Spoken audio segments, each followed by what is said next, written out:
Hello everyone. तो आज हम आपके अपने इंग्लिश बाबा चैनल में पढ़ने वाले हैं सीबीएसई क्लास 10th इकोनॉमिक्स से चैप्टर नंबर 3 जिसका नाम है मनी एंड क्रेडिट। यहाँ मैंने अपना नंबर दे दिया है और इंस्टाग्राम पे आप मुझे फॉलो कर सकते हैं englishbaba.eb पे।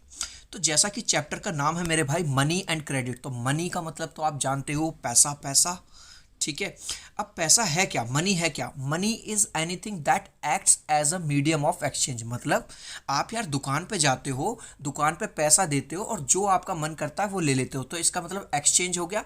आपने पैसा दिया दुकानदार को और वहां से आपने चावल दाल जो भी आपको खरीदना था वो आपने खरीद लिया। इससे एक बात पता चल गई कि जो मनी है, जो पैसा है, वो काम करता है as a medium of exchange.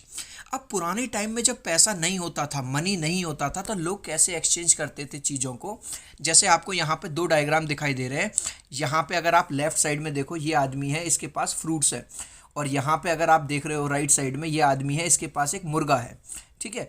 अब क्या है कि ये जो लेफ्ट साइड वाला आदमी है, इसे मुर्गा खरीदना है और राइट साइड वाले को फ्रूट्स खरीदने हैं। तो इसने क्या किया, ले भाई तू मेरे से कुछ फ्रूट्स ले ले, फल ले ले और मुझे अपना मुर्गा दे दे।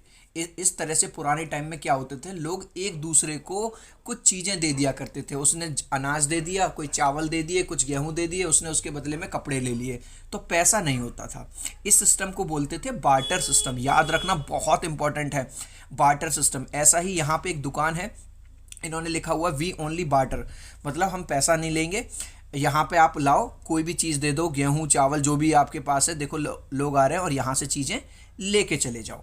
अब हम पढ़ेंगे evolution of money. Evolution of money का मतलब यानी कि शुरुआत में अगर हम बात करें तो जैसा कि अभी मैंने आपको बताया, शुरुआत में क्या चलता था, बार्टर सिस्टम चलता था। फिर उसके बाद क्या हुए, सोने के बिस्किट बना दिए राजा महाराजाओं ने, फिर सोने के सिक्के चला दिए, फिर आज की डेट में जो आप पैसा देखते हो है ना, जो वो चला दिए। फिर क्रेडिट कार्ड आ गए, डेबिट कार्ड आ गए। फिर यहाँ पे ये आपको इलेक्ट्रॉनिक मनी दिखाई दे रहा होगा, जैसे जो आप गूगल पे आजकल करते हो, पेटीएम यूज़ करते हो ना, वो दिखाई दे रहा होगा। और लास्ट में आपको दिखाई दे रहा है क्रिप्टो करेंसी। ये अभी इंडिया में ज़्यादा यूज़ में नहीं है, बिटकॉइन वगैरह शायद आपने सुना हो, ठीक है। अब हम पढ़ेंगे फॉर्म्स ऑफ मनी। पुराने टाइम में मेरे भाई जो फॉर्म्स ऑफ मनी थी वो थी ग्रेन हो गई या कैटल हो गया। जैसे कि मैंने अभी आपको बताया, लोग जो धान वगैरह होता था, अनाज वगैरह होता था, वो एक दूसरे को देते थे, उसके बदले में दूसरी चीज़ें खरीदते थे, या अपने जो जानवर होते थे वो बेच देते थे। मेडिवल पीरियड की बात करूं तो उस टाइम पे क्या हुआ, मेटेलिक कॉइन्स आने लगे, चाहे वो गोल्ड के हों, सिल्वर के हों, कॉपर के हों, इसके बदले में चीज़ें मिलने लग गई, ठीक है, जैसा कि आपको दिखाई दे रहा है। और मॉडर्न पीरियड यानी कि आज के पीरियड की बात करूं तो आज के पीरियड में तो भाई हमारे पास पैसा आ गया है ना, हम पैसा देते हैं और चीज़ों को खरीद लेते हैं। अब जो पुराना सिस्टम था, बार्टर सिस्टम था, उसके लिमिटेशन क्या थी, उसकी कमियां क्या थी? जो अभी मैंने थोड़ी देर पहले आपको बताया कि इस आदमी को मुर्गा फ्रूट खरीदना था, उसे मुर्गा बेचना था, तो उन दोनों ने क्या किया, एक्सचेंज कर लिया। लेकिन यार अगर मान के चलो इस वाले आदमी को फ्रूट तो खरीदना है, इसे तो फ्रूट चाहिए, लेकिन बदले में भाई इसे मुर्गा नहीं चाहिए, इसे कोई और चीज़ चाहिए, तो क्या ये डील हो पाएगी? ध्यान से समझना इस वाली बात को, ठीक है। एक आदमी को मुर्गा तो चाहिए, ठीक है, लेकिन उसे दूसरे वाले को भाई फ्रूट नहीं चाहिए, तो क्या ये डील हो पाएगी? डील तो तभी होगी ना जब दोनों को एक दूसरे की चीज़ चाहिए। तो ऐसे केस में बार्टर सिस्टम की कमी क्या थी कि जब तक दोनों को ज़रूरत ना पड़े तब तक डील नहीं हो सकती। तो इस सिस्टम को ख़त्म किया हमारे पैसे ने। अब यहाँ पे कुछ कमियाँ देख लो क्या है। ये सबसे पहली कमी ये है बार्टर सिस्टम की, डबल कोइंसिडेंस। यहाँ पे मैं दिखा देता हूँ आपको, ये डबल कोइंसिडेंस ऑफ बॉन्ड्स। अब बच्चा कहेगा सर ये डबल कोइंसिडेंस क्या है? ये मेरे भाई वही है जो अभी मैंने आपको समझाया है। डबल कोइंसिडेंस का मतलब है दोनों पार्टियों को एक दूसरे की चीज़ की ज़रूरत होनी चाहिए, तभी वो एक्सचेंज हो पाएगा, तभी वो डील हो पाएगी, नहीं तो नहीं हो पाएगी। दूसरी बात, यहाँ पे ये वाला पॉइंट देखो आप, no unit of account to measure the worth of goods. मतलब अब मान के चलो ये लड़ाई भी हो सकती है, ये कहने लगे भाई मेरा जो मुर्गा है वो तो ज़्यादा कॉस्ट का है और तेरे जो फ्रूट है वो कम कॉस्ट के हैं, क्योंकि उसका कोई निर्धारक नहीं है ना। अब जैसे मान के चलो 10 रुपये हैं, तो 10 रुपये पंजाब में भी वो 10 रुपये की वैल्यू है, हरियाणा में भी वो 10 रुपये है और बिहार में भी 10 रुपये है, यानी कि उसकी एक अकाउंटेबिलिटी है। जबकि बार्टर सिस्टम में कोई भी अकाउंटेबिलिटी नहीं है। तीसरा पॉइंट देखिए, lack of information about the product quality, और जो प्रोडक्ट की जो क्वालिटी है उसकी जो वो है उसकी इंफॉर्मेशन भी हमें कम मिल रही है। और लास्ट देखो क्या और दिक्कत थी, इम्पॉसिबिलिटी ऑफ सब डिविजन्स, इम्पॉसिबिलिटी ऑफ सब डिविजन्स। अब वो कहेगा भैया मुझे मुर्गा पूरा नहीं चाहिए, आधा आधा 4 टुकड़ों में दे दे, तो क्या ये पॉसिबल है? नहीं पॉसिबल है। लेकिन अगर मैं 10 रुपये को 1 रुपये के 10 सिक्कों में डिवाइड करना चाहूँ, सब डिवीज़न करना चाहूँ, तो पॉसिबल है या नहीं है? बिल्कुल पॉसिबल है। या 5-5 रुपये के 2 नोट लेना चाहूँ तो सब डिवीज़न पॉसिबल है? बिल्कुल पॉसिबल है।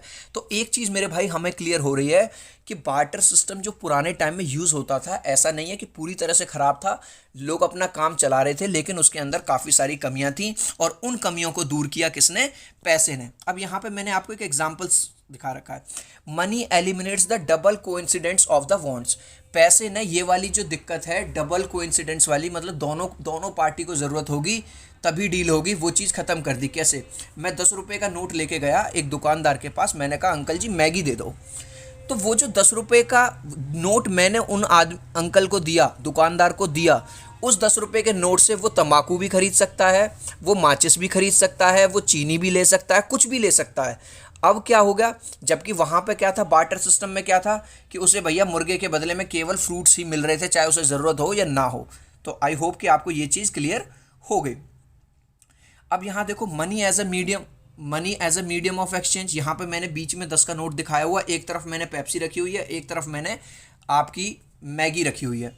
तो ये जो पैसा है, इससे मैं चाहे तो पेप्सी खरीद लूँ या इससे मैं मैगी खरीद लूँ। अब मैं मैगी लेके जाऊँ एक दुकान वाले के पास जो कि कोल्ड ड्रिंक बेचता है, मैं कहूँ अंकल आप मेरी ये मैगी ले लो 10 रुपये वाली और मुझे 10 रुपये वाली कोल्ड ड्रिंक दे दो, तो हो सकता है कि उसका मन हो तो दे, ना हो तो ना दे, उसे मैगी की ज़रूरत ही ना हो।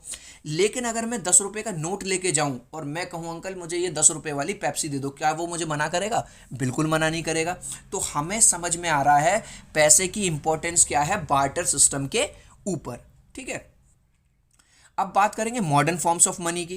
भाई मॉडर्न फॉर्म्स हमने अभी थोड़ी देर पहले पढ़ा था। आज की डेट में हम सिक्के यूज़ करते हैं, 1 रुपये का, 5 रुपये का, 10 रुपये का, ठीक है, नोट यूज़ कर रहे हैं 50 के, 100 के, अलग अलग तरह के। ठीक है, अब इसके बाद आता है चेक सिस्टम। हमने क्या नाम है, गूगल पे वगैरह भी यूज़ कर रहे हैं और कॉइन्स भी यूज़ कर रहे हैं। ठीक है, मैंने अलग अलग करेंसी के बारे में, एक होता है चेक, इसके बारे में आपने सुना होगा। अगर मैं बैंक में मेरा खाता है तो बैंक मुझे एक चेक बुक प्रोवाइड करती है और मैं किसी को 500 रुपये देना चाहता हूँ, मेरे पास पैसे नहीं है, तो मैं अपनी चेक बुक से वहाँ पे 500 रुपये भर के वहाँ पे दे सकता हूँ अपने अकाउंट से। बस शर्ते मेरे अकाउंट में उतना पैसा होना चाहिए जितना पैसा मैं दे रहा हूँ। मान के चलो मैं सामने वाले को तो दे रहा हूँ भाई 500 रुपये मैं तुझे दे रहा हूँ और मेरे अकाउंट में 100 रुपये भी नहीं है। ऐसे केस में क्या होगा, मेरे ऊपर एक केस बनेगा, यानी कि फॉर्जरी का, जिसे कहते हैं चेक का बाउंस होना। आगे बढ़ते हैं। In India the reserve Bank of India issues the currency notes on behalf of the central government. जैसे आप सीबीएसई बोर्ड के स्टूडेंट हो, चाहे ऑल ओवर इंडिया कहीं पे भी आपका स्कूल हो, आपकी जो डीएमसी जो बन के आती है, मार्कशीट जो बन के आती है, उसे सीबीएसई बनाती है ना, सीबीएसई कंडक्ट कराती है। ऐसे ही हमारे यहाँ जो पूरा जो पैसा बनता है, चाहे वो नोट की फॉर्म में हो चाहे वो सिक्कों की फॉर्म में हो, उसे कौन रेगुलेट करता है? Reserve Bank of India. ठीक है, नो अदर इंडिविजुअल और organisation is allowed to issue currency.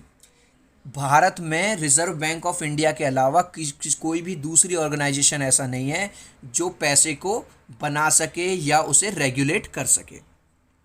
अब हम पढ़ेंगे loan activities of bank. Loan activities ये क्या होता है मेरे भाई?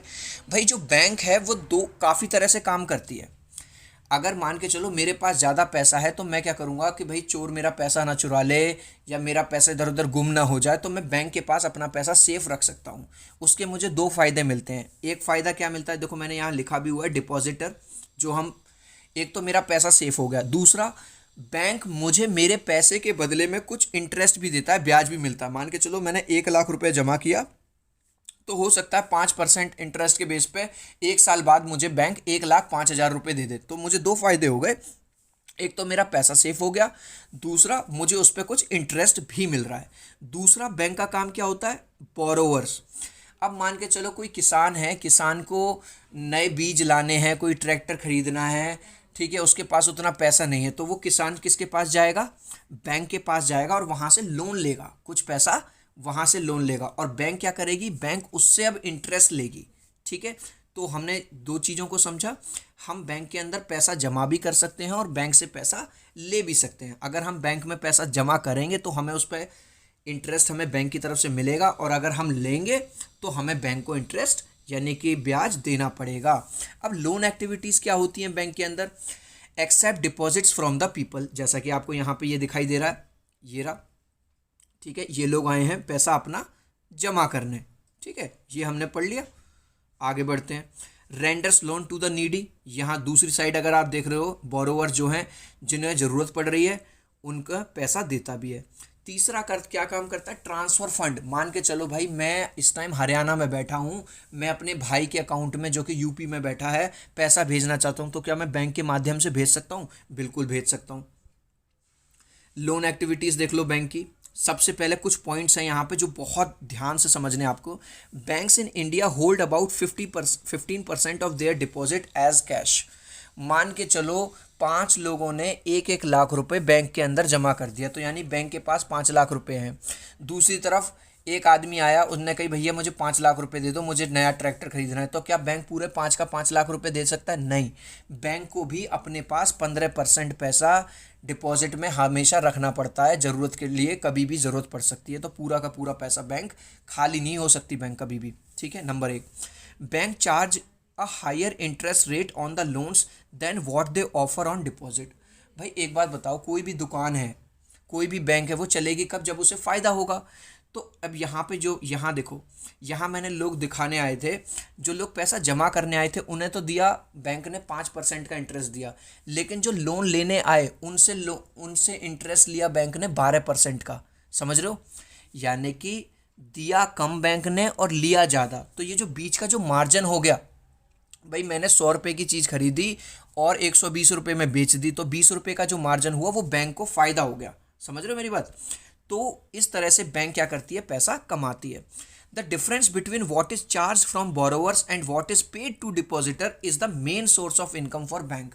तो अगर कोई पूछे कि भैया मेन सोर्स क्या है, बैंक किस तरह से कमाती है, तो बैंक जो हम पैसा जमा करने जाते हैं, जो पैसा हमारा जो जमा होता है, उसी पैसे को जो बैंक है वो ज़्यादा इंटरेस्ट पे बाहर लोन दे देती है, और वो जो ज़्यादा इंटरेस्ट जो आया, वो जो डिफरेंस हुआ दोनों जगह का मिला के, उस तरह से वो बैंक जो है कमाती है। अब यार हमने शुरुआत में पढ़ा था, चैप्टर का नाम था मेरे भाई मनी एंड क्रेडिट। तो मनी के बारे में तो हमने बहुत सारी चीज़ें जान ली, क्या होता है, कैसे एक्सचेंज होता है, बार्टर सिस्टम क्या था। अब क्रेडिट क्या है? क्रेडिट को अगर सिंपल वर्ड्स में बताऊं मेरे भाई, तो क्रेडिट का मतलब है उधारी, यानी कि उधार। आपने सुना भी होगा क्रेडिट कार्ड, मैंने यहाँ लिखा भी हुआ है आपके लिए। Credit is loan. क्रेडिट क्या है? एक तरह का लोन है। Credit refers to an agreement in which lender supplies the borrower with money, goods और service in return of the promise of future payment. बच्चा कह रहा है इंग्लिश बाबा कुछ भी समझ में नहीं आया, अपने तरीके से समझाओ। यहाँ पे यार ये फिगर देखो, एक किसान भाई है, किसान को अपने खेत के लिए कुछ बीज की ज़रूरत थी या नए ट्रैक्टर की ज़रूरत थी। वो गया किसके पास?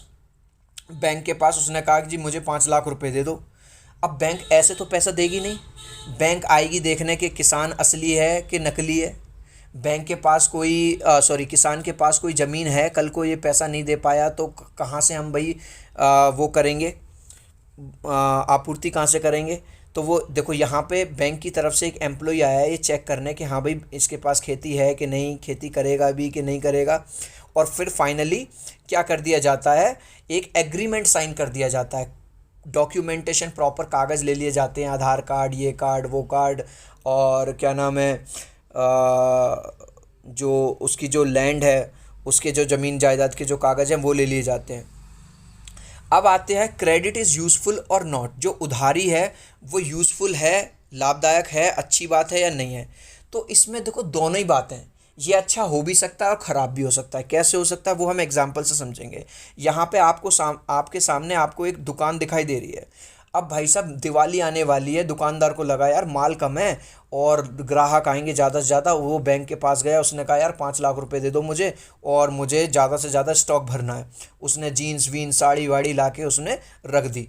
ठीक है, अब क्या हुआ भाई साहब, खूब उसकी बिक्री हुई, खूब फ़ायदा हुआ, और जो मुनाफा हुआ वो उसे मिल गया, और उसने बैंक का कर्जा भी चुका दिया। तो इस केस में अगर मैं बात करूं, तो जो क्रेडिट है, जो उधार लेने वाला जो प्रोसेस था बैंक से, उसमें उसे फ़ायदा हुआ।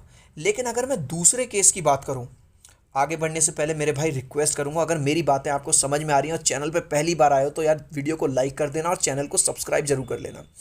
एक किसान ने लिया, ठीक है, उसने नए बीज वगैरह के लिए लोन लिया था बैंक से। अब उसने बैंक लिया, उसे लगा अच्छी खेती होगी, लेकिन सूखा पड़ गया और जो खेत है वो पूरी तरह से बर्बाद हो गए। तो अब मुझे बताओ यहाँ पे क्या हुआ, क्रेडिट का फ़ायदा हुआ, नुकसान हुआ? एक नुकसान, एक तो उसे बेचारे को वहाँ पे इंटरेस्ट भरना है ना, जो पैसा वहाँ से बैंक से लिया, एक तो वो भरना है, और दूसरा जो पैसा लिया था वहाँ पे भी नुकसान हो गया। तो डबल डबल नुकसान हो गया या नहीं हो गया? तो इसलिए हम ये कह सकते हैं कि जो क्रेडिट है वो यूज़फुल भी है और नहीं भी है, ये डिपेंड करता है। अब हम नेक्स्ट पढ़ेंगे डेप्ट ट्रैप। डेप्ट का मतलब होता है कर्जा। अगर आपने किसी को पैसा दे रखा है तो दूसरा जो इंसान है वो आपके कर्जे में है। It is a situation in which a person is caught in the vicious cycle of debts. इसे मैं अपनी तरीके से समझा देता हूँ। आपने देखा होगा कुछ लोग ऐसे होते हैं, हमेशा पैसे मांगते, भाई पैसे दियो यार, यार 1,000 रुपये दियो यार। अब उन्होंने एक दोस्त से पैसे ले लिए 1,000 रुपये, वादा कर दिया भाई तुझे 10 दिन के अंदर दे दूंगा। अब 10 दिन के अंदर दे नहीं पाया, वो मांगने लगा भाई तूने 10 दिन कहा था। अब उसने क्या किया, दूसरे दोस्त से 1,000 रुपये लेके पुराने वाले दोस्त को दे दिए। समझ रहे हो? पहले उसके कर्जे में था, अब दूसरे के कर्जे में था, फिर तीसरे के कर्जे में। इसी तरह से ये जो कर्जा है वो चलता रहता है, क्योंकि वो पुराना लोन देने के लिए दूसरा लोन लेता रहता है। He or she takes loans for the meeting his or her requirements and on being unable to pay back the loan takes a fresh loan। ठीक है, जब वो पुराना लोन नहीं दे पाता तो वो दोबारा नया लोन ले लेता है। चलिए जी, बहुत अच्छी बात है। अब हम एक नई टर्म पढ़ेंगे जिसका नाम है कोलेट्रल। कोलेट्रल क्या है? अब यार मुझे एक छोटी सी बात बता दो ईमानदारी से, कि अगर मैं बैंक के पास जाता हूँ और मैं बैंक से कहता हूँ भाई मुझे 1 करोड़ रुपया दे दो, तो क्या बैंक मुझे एम ही दे देगी क्या? 1 करोड़ रुपये ले जाओ इंग्लिश बाबा ले जाओ? नहीं। पहले बैंक ये देखेगी क्या मेरे पास कोई मकान, कोई दुकान, कोई खेत, कोई ज़मीन कुछ है कि नहीं है। कल को अगर भाई मैं बैंक का पैसा नहीं चुका पाया तो क्या मेरे पास उसके एवज में जमानती के लिए कुछ है कि नहीं है? नहीं तो फिर बैंक को भी तो नुकसान हो जाएगा। समझ रहे हो या नहीं समझ रहे हो? तो कोलेट्रल क्या है? एक ऐसी चीज है, एक ऐसी मकान, दुकान, एक ऐसा एसेट है आपका। अगर आप वो चीज़ नहीं चुका पाते हो, अगर वो पैसा नहीं चुका पाते हो जो आपने बैंक से या कहीं से भी उधार लिया था, तो जो दूसरा पर्सन है या जो बैंक है वो आपकी उस एसेट को बेच के अपना पैसा निकलवा सकता है। यहाँ देखो नीचे लिखा भी हुआ है, in case of failure in repaying the loan the bank would have the right to sell the collateral to recover the loan amount. तो बस कोलेट्रल का मतलब समझ लेना, कोलेट्रल एक ऐसी चीज़ है जिसे आप लोन लेते वक्त दिखाते हो साइड में, कि कल को अगर कोई मुसीबत पड़ गई, अगर मैं लोन नहीं दे पाया, वापस नहीं कर पाया, तो बैंक मेरी ये चीज़ बेच सकती है, बैंक को पूरा अधिकार है। अब बात करेंगे टर्म्स ऑफ क्रेडिट की। सबसे पहले तो क्रेडिट के लिए, उधार लेने के लिए आपके पास क्या होना चाहिए? कोलेट्रल होना चाहिए। कोलेट्रल का मतलब अभी अभी मैंने समझाया है, वो एक ऐसी संपत्ति, एक ऐसा एसेट जिसके बदले में अगर कल को आपको कोई बात हो जाए, कोई अनहोनी हो जाए, तो भी बैंक को नुकसान ना हो। दूसरा, इंटरेस्ट रेट। भाई अगर बैंक आपको कोई 1 लाख 5 लाख रुपए देगा तो उसके बदले में ऐसा थोड़ी है कि आपने 1 लाख रुपया लिया और 1 ही लाख रुपए वापस कर दोगे 1 साल बाद। नहीं, बैंक भी तो कुछ इंटरेस्ट लेगा, कुछ ब्याज तो लेगा। तीसरा है डॉक्यूमेंटेशन। भाई जब क्रेडिट दिया जाएगा, जब उधार दी जाएगा, आपको लोन दिया जाएगा, तो उसमें कुछ कागज़ पत्री भी तो लगेंगे। आधार कार्ड लगेगा, राशन कार्ड लगेगा, और जो कोलेट्रल यानी जो एसेट्स है उसके कागज़ लगेंगे। कल को आप रहे ना रहे, कोई बात हो गई या मामला कोर्ट में चला गया, तो उसके लिए डॉक्यूमेंटेशन ज़रूरी है। Mode of repayment. अब बच्चा कहेगा सर ये क्या होता है? भाई आपने देखा होगा, हम लोग कार ले लेते हैं, गाड़ी ले लेते हैं, या कोई टीवी फ्रिज ले लिया, तो हमने लिया वो 20,000 की थी, हमने क्या किया उसकी ईएमआई बनवा ली, हर महीने हम दे रहे हैं 2-2 हज़ार रुपये करके। तो मोड ऑफ रीपेमेंट, मोड कैसा रहेगा? तिमाही रहेगा, छमाही रहेगा, सालाना रहेगा, हर महीने के हिसाब से रहेगा, ये सारी चीज़ें वो रहती हैं। अब फॉर्मल और इनफॉर्मल क्रेडिट में अंतर क्या है? देखो जैसे याद करो, फॉर्मल और इनफॉर्मल लेटर हम करते थे। फॉर्मल लेटर्स हम लिखते थे, प्रिंसिपल को लिखते थे, टीचर को लिखते थे, डीएम को लिखते थे, याद आ रहा है आपको। लेकिन जो इनफॉर्मल लेटर थे वो हम अपने चाचा जी को लिखते थे, रिलेटिव्स को लिखते थे। तो जो फॉर्मल क्रेडिट है वो कहाँ से मिलेगा हमें, जो लोन है वो मिलेगा हमें बैंक से मिलेगा या कोऑपरेटिव से मिलेगा। और इनफॉर्मल कहाँ से, जैसे आपने साहूकार वगैरह होते हैं और छोटे छोटे जो मनी लेंडर होते हैं, या अगर हम अपने दोस्त से, अपने मामा जी से, अपने रिलेटिव से जो पैसा ले लेते हैं वो है इनफॉर्मल क्रेडिट। अब फॉर्मल क्रेडिट के फीचर्स क्या हैं। फॉर्मल क्रेडिट जो है इसमें जो इंटरेस्ट रेट होता है लो होता है, यानी कि कम कम ब्याज लगती है। क्यों, क्योंकि कहीं ना कहीं सरकार निर्धारित करती है। दूसरा, इजी रीपेमेंट है, पैसा को लौटाना भी इजी है। और तीसरा, इसमें डॉक्यूमेंटेशन बहुत ज़रूरी है, ठीक है। लेकिन जो इनफॉर्मल क्रेडिट है इसमें हाई रेट ऑफ इंटरेस्ट होता है। हाई रेट ऑफ इंटरेस्ट क्यों है, क्योंकि भाई मान के चलो, आपने देखा भी होगा पिक्चरों वगैरह में, अमरीश पुरी ने भाई साहब दे दिया या किसी विलेन ने दे दिया, दिए 5,000 हैं और 5,000 के भाई साहब 10,000 रुपये ले लिए, समझ रहे हो। रीपेमेंट इज़ नॉट ईजी, क्योंकि हाई इंटरेस्ट होता है तो रीपेमेंट करना ईजी नहीं है। हाँ, इसमें यह है कि कोई डॉक्यूमेंटेशन वगैरह की कोई खास ज़रूरत नहीं पड़ती, वो अंगूठा वगैरह लगवा लेते हैं। अब डिफरेंस क्या है फॉर्मल और इनफॉर्मल क्रेडिट में। देखो, जो फॉर्मल क्रेडिट होगा वो किसी भी बैंक से या कोऑपरेटिव से होगा, तो उसे जो रेगुलेट करेगी वो आरबीआई करेगी, रिजर्व बैंक ऑफ इंडिया करेगी। लेकिन अगर इनफॉर्मल में देखें तो वहाँ पे तो भाई साहब कोई अथॉरिटी है ही नहीं, वहाँ पे तो वही आदमी है, वो साहूकार, वो जो जिसने पैसा दिया है, देयर इज़ नो ऑर्गेनाइजेशन, ठीक है। दूसरा, फॉर्मल सोर्स में क्या होगा, वो लो इंटरेस्ट लेंगे, मतलब ब्याज तो लेंगे लेकिन बहुत कम लेंगे, और ये लोग लेंगे ये बहुत हाई इंटरेस्ट लेंगे। The main motive is social welfare. इनका जो फॉर्मल सोर्स ऑफ क्रेडिट का जो मेन मोटिव है, इनका जो मेन एम है वो क्या है, एक तरह से लोगों की हेल्प करना है, ताकि कम से कम इंटरेस्ट में लोगों का काम बन जाए। लेकिन इनका जो मेन एम है वो है पैसा कमाना। चौथा देख लीजिए, these loans are generally provided by banks and cooperatives. ये कौन करेगा, फॉर्मल वाला बैंक देगा या कोऑपरेटिव्स देंगे। और ये कौन देगा, these loans are provided by money lenders देंगे, ट्रेडर्स देंगे, रिलेटिव्स देंगे या फ्रेंड्स देंगे। इसके अलावा अब हम लास्ट टॉपिक पढ़ रहे हैं इस चैप्टर का, वो है self help groups for the poor. अभी भी हमारे देश में ऐसी जगह हैं छोटी छोटी जहाँ पे प्रॉपर बैंक्स नहीं है, कोऑपरेटिव्स नहीं है। अब वहाँ पे लोगों को अगर पैसे की ज़रूरत पड़े तो वो कैसे कैसे हो, और साहूकार से इनसे लेंगे तो वो बहुत ज़्यादा पैसा लेंगे। तो poor household are still dependent on informal sources of credit because of the following reasons. क्या हैं, क्योंकि बैंक्स नहीं हैं तो लोगों ने क्या किया, जैसे यहाँ पे आपको लेडीज़ दिखाई दे रही हैं, है ना, ये छोटा मोटा काम करती हैं, इन्होंने क्या किया, हर हफ्ते 100-100 रुपये जमा करना शुरू कर दिया और एक को हेड बना दिया। अब किसी के घर में कोई फंक्शन आया, बर्थडे पार्टी आई, किसी की बेटी की शादी है, किसी को कोई मोटरसाइकिल ख़रीदनी है, तो वहीं से वो पैसा निकाल सकते हैं। लेकिन ऐसा नहीं है कि वहाँ पे इंटरेस्ट नहीं देना, लेकिन वो इंटरेस्ट बहुत कम देना है। जो इस तरह के सेल्फ हेल्प ग्रुप हैं उनका फ़ायदा क्या होता है, number 1, it helps the borrowers to overcome the problem of collateral. क्योंकि एक ही सोसाइटी के लोग हैं ये सारे, तो एक दूसरे को अच्छी तरह से जानते हैं, तो इन्हें कोलेट्रल की ज़रूरत नहीं पड़ती। आई होप कि आप कोलेट्रल भूले नहीं हो। मैंने बताया था जब भी हम लोन लेते हैं तो हम उसके एवज में कुछ मकान दुकान के कागज़ वगैरह दिखाते हैं कि कल को अगर कोई अनहोनी हो जाए तो बैंक हमारा इसे बेच के वो कर सकती है, तो इन्हें कोलेट्रल की ज़रूरत नहीं पड़ती। People can get timely loans for variety of purpose as reasonable interest. और यहाँ पे किसी के भी घर में कोई भी पर्पज़ आ जाए तो आसानी से लोन यहाँ के थ्रू, इसी सोसाइटी के थ्रू मिल जाता है। It helps women to become financially self reliant. और कहीं ना कहीं जो औरतें हैं वो आत्मनिर्भर बनती हैं इससे। अब आता है question time. Who issues the currency notes in India, A, B, C या D? इसका आंसर आप मुझे दोगे कमेंट सेक्शन में। आई होप कि इस बार मैंने जो पूरा चैप्टर एक ही वीडियो में बना दिया है, आई होप कि आपको पसंद आएगा। ये तरीका आपको कैसा लगा मुझे ज़रूर बताना। इंग्लिश बाबा चैनल पर मेरे भाई पहली बार आए हो तो ज़रूर चैनल को सब्सक्राइब करना, और इस क्वेश्चन का आंसर आप मुझे कमेंट सेक्शन में देना। बाय।